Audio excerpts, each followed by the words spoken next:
nombre es Ketty del Carmen Funes Peñate, estudio en la Universidad Nacional Abierta y a Distancia. Estoy matriculada en el programa de licenciatura en educación. La temática a realizar es hacer énfasis en los grupos étnicos de América Latina.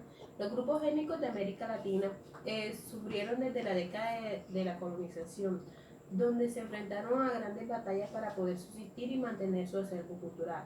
Por eso, la educación ha sido patrimonio de las propuestas que reivindican los pueblos indígenas y afrodescendientes de América Latina. De hecho, estos grupos fueron desconocidos en sus valores como pueblo y como personas. En muchos casos fueron desplazados de sus territorios de origen y desposeídos de sus identidades. De esta manera, estos grupos han sido objetos de uno de los peores sucesos que ha vivido la humanidad, en genocidio y etnocidio, aún no suficientemente lamentados por el mundo, tampoco reparados y menos superados por las víctimas. Las consecuencias de esa catástrofe humana las siguen manifestando los herederos de la destrucción de pueblos enteros, pérdida de los territorios ancestrales y debilitamiento de elementos fundamentales de la cultura como el idioma o como la sabiduría depositada en algunos líderes que se cultivaron por muchos años para comprender y actuar con acierto sobre su medio.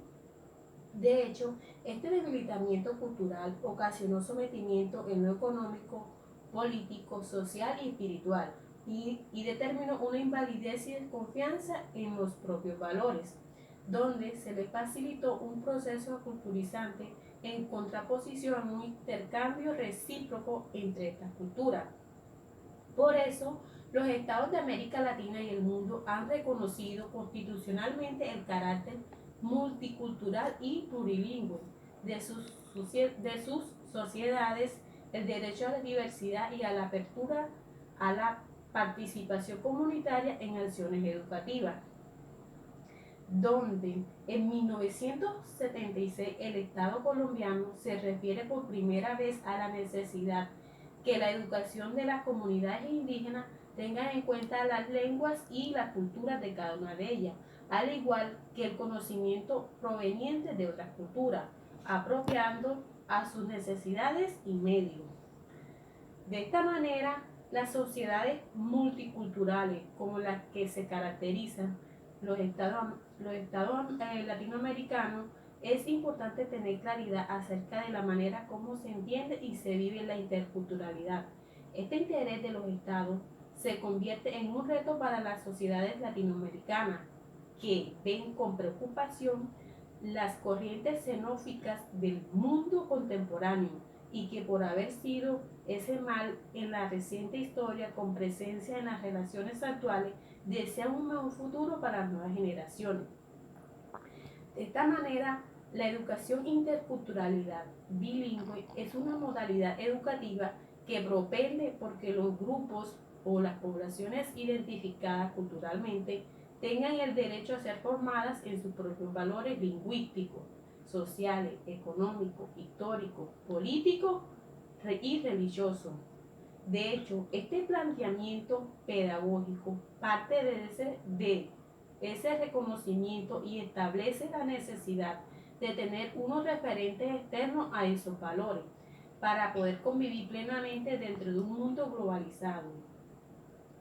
La aldea global en la que se configura el mundo moderno tiene como característica que se identifican con una cultura dominante, la cual se transforma rápidamente, pero que además, por la razón de la interconexión, tiene la posibilidad de ser influenciada desde cualquier parte. Por eso, la educación tiene gran importancia para la fortaleza de las decisiones sociales y comunitarias que orientan los procesos educativos. La base social de respaldo a la educación fue concebida desde un inicio como un factor decisivo para el éxito de sus programas y proyectos. Por lo tanto, se espera que la participación de los diferentes sectores de la comunidad se den en los diferentes aspectos relacionados con el proceso educativo. De hecho, Colombia es el único país latinoamericano que oficialmente adoptó el concepto de la educación para identificar los procesos educativos que se desarrollan como pueblos indígenas, afro y rom.